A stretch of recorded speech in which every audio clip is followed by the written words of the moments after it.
Morning and welcome to the next podcast of Andy Collier-talks cricket memorabilia. I had a sad week this week with the funeral of John Hawkins down in Chippenham, but it all went very well, a nice service and etc. I meeting up with a few old friends and also having a chat with Anne. So rest in peace, John Hawkins.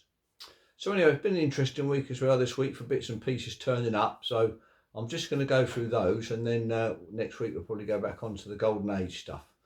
So first of all, we got a lovely MCC 1948-49 Northern or Transvaal tour brochure, which is some great information. It's the sort of tour brochure you want rather than all the rubbish we get these days. Some player profiles and what have you. So, and the fixtures there.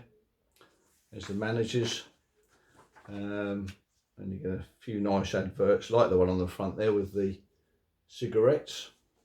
On the back we got Gillette on the back there, so some nice adverts in there for MCC Tour 1948. There's a nice there, Pen of the Century, not a Waterman's this time.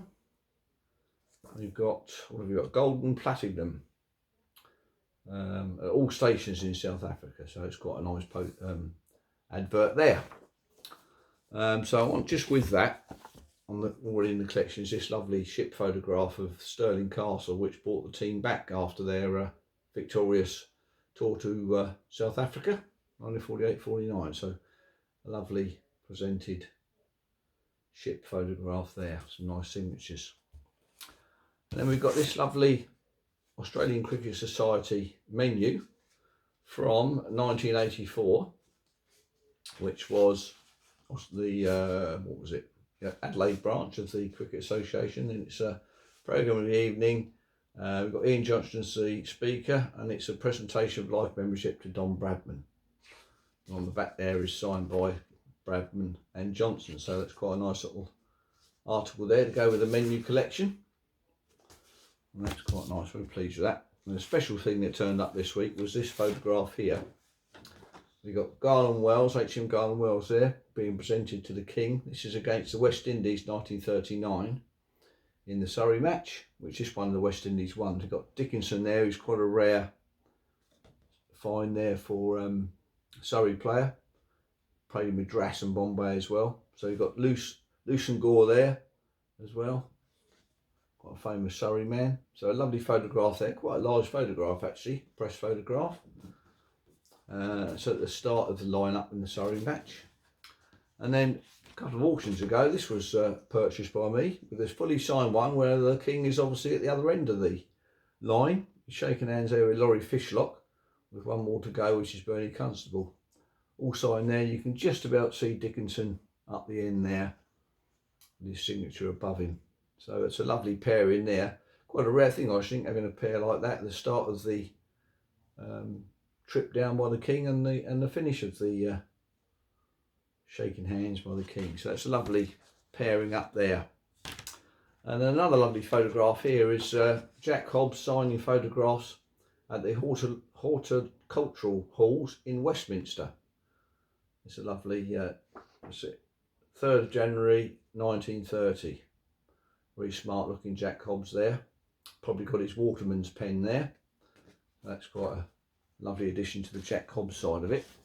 And another lovely addition this week was this lovely photograph here at the Oval for 5th test, generally remembered for Bradman's final test and his second ball duck bowled by Hollies. But this is a lovely photograph here of Godfrey Evans stumping Keith Miller with the umpire, which is Di Davis, bailing mid-air. He's just getting his finger out there and giving Miller out. So that was a great photograph there.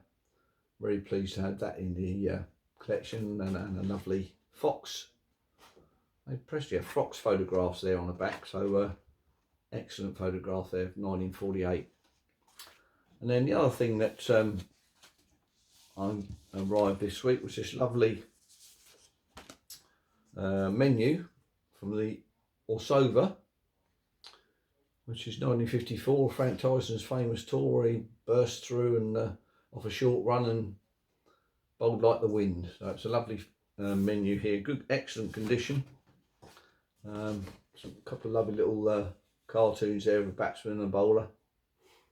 Some nice, it's an informal menu which is given by the Commodore, which was a chap called N.A. Winfield.